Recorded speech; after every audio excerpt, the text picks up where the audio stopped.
சிலரை கர்த்தர் உங்க உயர்வுல மறக்க பண்ணிடுவார். ஏன் தெரியுமா?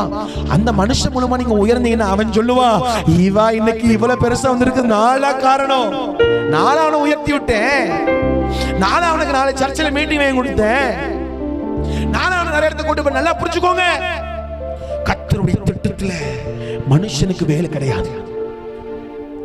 உங்களை உயர்த்த சொன்ன கர்த்தர் மட்டும் உயர்த்தணும் பிரதர். வசனம் சொல்கிறது, யோசேப்பிலிருந்து சொப்பனத்தின் மூலமா நன்மையை பெற்றுக் கொண்டவன் யோசேப்பை மறந்து விட்டான்.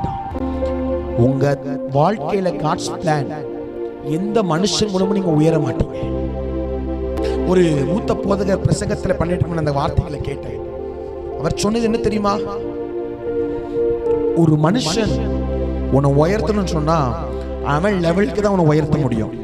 ஆனா கர்த்தர் உன்னை உயர்த்துவார் சொன்னா உலகத்தில் இருக்கிற எல்லா மனுஷனும் கட்டணும் அதிகமா உயர்த்துவார். கைகளை தட்டி கர்த்தரை ஸ்தோத்திரம் பண்ணுவார்.